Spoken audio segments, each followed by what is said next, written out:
안녕하세요. 정보통신 컨설턴트 정상민입니다.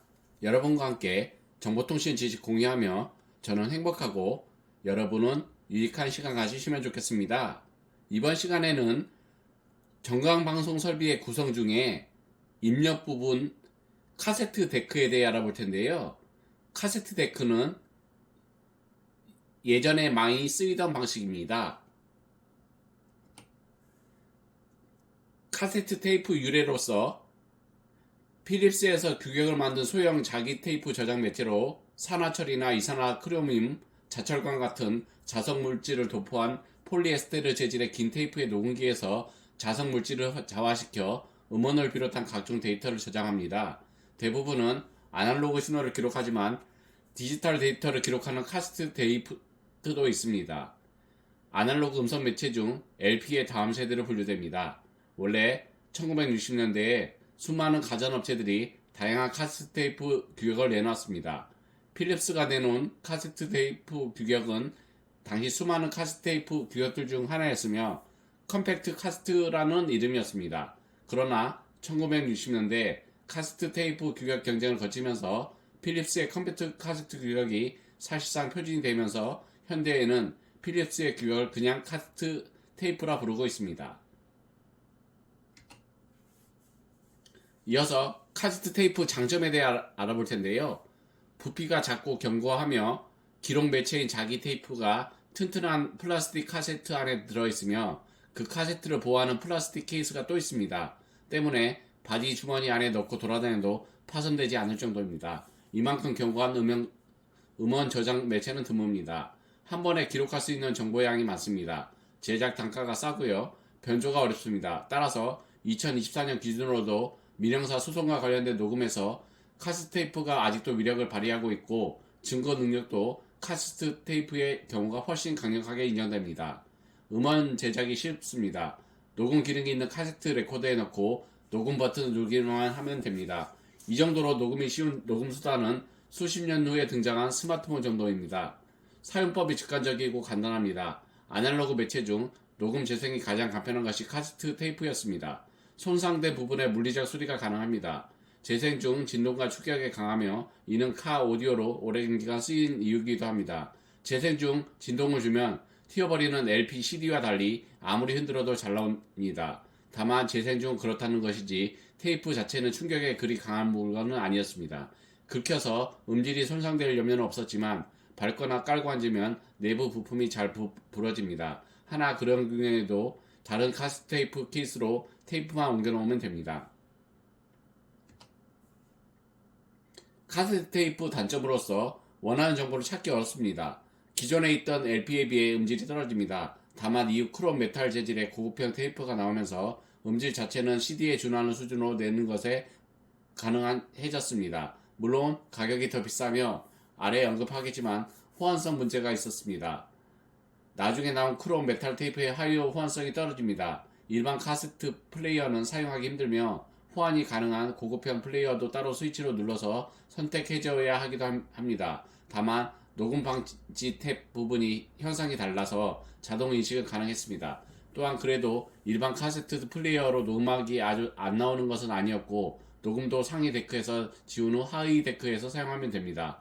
현장감이 느껴지는 착각을 불러서 일부러 크롬 테이프로 녹음한 다음 노멀 모드로 듣기도 했습니다. 자기 열에 의해 훼손되기 쉽습니다. 사실 자기장에 의한 훼손은 그리 큰 위험이 아니었지만 열에는 매우 취약했습니다. 특히 여름철 자동차 안에서 햇빛에 장시간 노출되면 자기 테이프가 녹아서 완전히 못쓰게 됩니다. 자동차의 콘솔 박스가 발명된 이유 중 하나가 카세트 테이프를 직사광선에서 보관하기 위한 것이었습니다.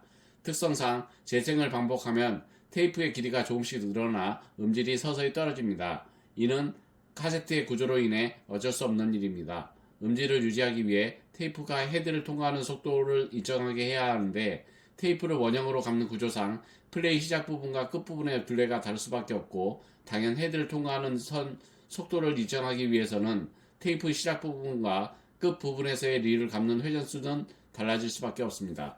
그러니 당대에는 테이프 릴 두께를 정밀하게 검색해 모터의 속도를 가감하는 기술이 없다 보니 일정한 성속도 유지는 테이프 헤드 인근의 핀치롤러가 담당하고 리를 감는 모터는 원래 속도보다 빨리 회전하지만 마찰 클러치를 가지고 속도를 맞춥니다. 이런 구조로 인해 테이프는 그냥 얌전하게 공급되는 게 아닌 릴의 회전부와 롤러의 회전부 사이에서 강제로 잡아당기면서 공급되는 형태가 되므로 사용하면 사용할수록 늘어날 수밖에 없습니다. 이어서 쭉 카세트 테이프 단점을 나열하고 있는데요.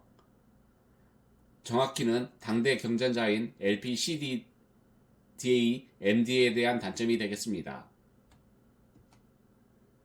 카세트 테이프 활용으로 음악에서 사용하고 있는데요. 카세트 테이프의 특성상 드롭아웃 현상, 데이터 일부가 소실되는 것, 와우, 앰플러터 현상, 테이프를 균열한 속도로 돌리지 못해 재생이 불규칙한 현상, 테이프가 늘어지는 현상 등으로 불안정한 요소가 많기 때문에 MP3의 대중화 이후에는 본격적인 음악 감상 목적으로는 거의 퇴출되었습니다. 노인층이 주로 듣는 트로트 메들리 음반이나 B급 음반에 비교적 오랫동안 사용되고 있었습니다. 1980년대까지만 해도 금지곡을 비합법 녹음하여 판매하는 소위 길보드 음원의 필수 요소였습니다. 하지만 현재는 대부분 USB 메모리 음원으로 대체되었습니다. 90년대에서 2000년대에 발표한 가요 팝 정규 앨범의 경우는 음반 레이블 로고가 새겨지기도 합니다. 유명한 음반 레이블로는 소니 뮤직, 예당 엔터테인먼트, 워너 뮤직, 유니버셜 뮤직, DMR 레코드, 삼성 뮤직, 대형 AV, 크림 레코드 등이 있었습니다.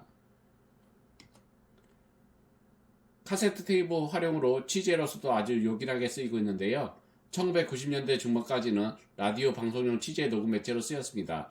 1990년대 초중반 EBS 영감에 실린 사진을 보면 노트북 크기의 카세트 녹음기를 짊어지고 학생들을 취재하는 장면이 있습니다. 2000년대 초반까지는 신문 기자들의 취재용 매체로도 쓰였습니다.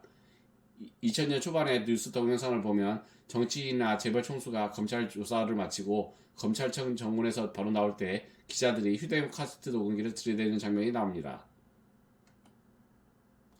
이어서 녹취에서도 많이 쓰이는데요.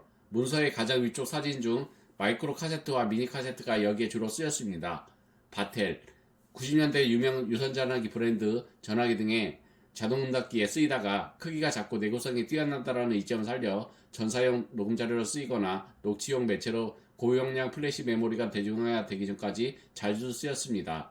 마이크로 카세트 플레이어는 가로 세로 길이가 일반 카세트 테이프의 딱 절반씩인 아주 작은 저장 장치로 면당 30분 분량의 음성을 녹음할 수 있었습니다. 이렇게 작은 물건에 30분 정도의 녹음이 가능하다면 EP 정도 음반은 이것으로 발매해도 되지 않았을까 싶겠지만 작게 만들기 위해 테이프를 느리게 재생해 주파수 응답이 약 80에서 8000Hz 뿐이었습니다.